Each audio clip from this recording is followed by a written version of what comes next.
Alright, so recently I got an 11-inch iPad Pro, and it's been pretty good so far, except I needed a good keyboard case. And so there were two main options, so the first being Apple's Magic Keyboard, and the second being this, the Logitech Combo Touch. Given that the Apple one is around 400 Australian dollars, obviously I went for this one. For $300, is it worth it? Short answer is yes, and let's get into why. So straight off the bat, I want to make it clear that I only bought this for around 120 Australian dollars, as I found a great deal on eBay. So if you're looking at buying this keyboard, I'd highly recommend going on eBay and looking for a trusted seller. So in the box, you get pretty much the keyboard and some documentation that you really don't need. When you first pop your iPad into the case, you'll be prompted to download the Logitech Control app, which basically handles all the firmware stuff about this case. When you first start using it, immediately you'll notice the weight difference. So obviously I've used keyboard cases with iPads before, and even older ones from Logitech, but I've got to say, with this case you really feel the weight difference when you first put it on. Now it's not a hindrance or anything, and it doesn't really bother me too much, but it is worth noting. So there's two main parts to this case. You've got the main case that covers the iPad, and you've got the attachable keyboard.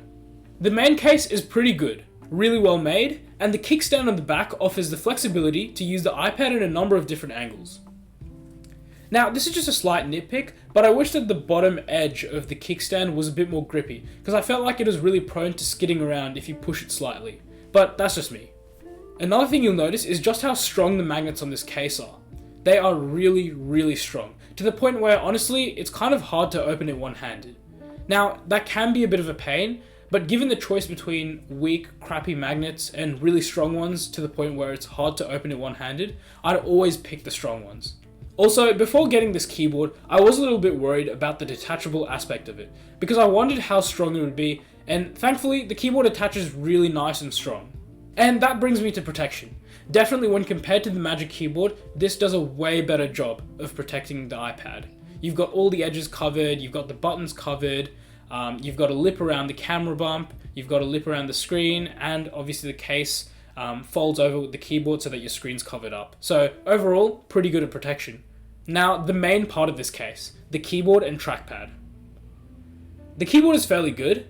It provides a pretty good typing experience, but it's worth noting not to have your expectations too high. Like, the keyboard's good, but it's not as good as a laptop keyboard, because obviously the travel is slightly more shallow than you would find on a laptop. When I first got the case, I have to admit I did have a bit of trouble with the typing, as I was quite used to my Max keyboard, but this has gotten better over time. As for the trackpad, it's pretty good. No real complaints here. It's nice and smooth, it's pretty responsive, it clicks really nicely, and yeah, it's overall a good trackpad. Logitech have made a really great use of space here, especially given how small this keyboard is. The mouse implementation in iPadOS is alright. There is a bit of getting used to though, due to how the cursor kind of magnetically snaps to the different buttons and apps, but it's nothing major. I will say though, I'm not sure whether this is an issue with iPadOS 16 or whether it's an issue with this particular case, but I found that sometimes when attaching the keyboard on and using the trackpad straight after, the cursor would just go absolutely haywire. Like, it'd be rocketing all around the screen and just be glitching overall. Now, this isn't a huge issue because it was a pretty easy fix. Just remove the keyboard and reattach it and it's all back to normal. But it still does show that the experience isn't super polished yet. I think the biggest advantage of this case, to be honest, is the fact that you can remove the keyboard, because it just provides so much more flexibility for using the iPad. So if I want to type stuff, I can have the keyboard on, or if I'm just watching YouTube videos and I don't need the keyboard for anything in particular, I can just remove it. I can use the flexible kickstand to adjust the viewing angle, and overall it's just a really nice and versatile experience. Alright, so the keyboard is good, the trackpad is good, the case offers decent protection. So is it worth 300 Australian dollars? Yes, but before buying this keyboard case, and more in general an iPad, I think you really have to consider your specific use case. Just for reference, I got this iPad for around $900 off the Apple refurbished store, and I got the keyboard for around 120 Australian dollars. Now, if I paid full price for these items, I'd be paying around 1200 AUD for the iPad and around 300 AUD for the keyboard. So in total, about 1500 AUD. At this point, honestly, I could have just purchased an M2 MacBook Air. That being said, I'm not saying laptops are better than iPads necessarily, because ultimately they're in two different product categories, right? So here's my take on it. If you're coming from no computer at all, I'd say for the cost you're paying for this iPad, you might as well just get a laptop because it'll serve you better for a wider range of use cases and just it'll be better in the longer term.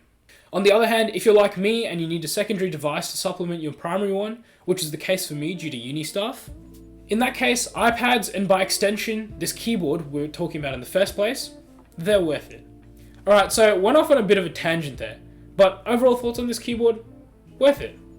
It integrates well with the iPad because of how it uses a smart connector, the trackpad is good, the keyboard is good, and the detachable keyboard provides a lot of flexibility for when you don't necessarily want to use the keyboard and you just want to use it in more of an iPad sort of way.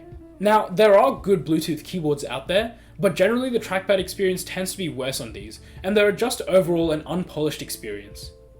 They are still usable though. Just want to emphasize that because you don't need this keyboard to use this iPad to its full potential.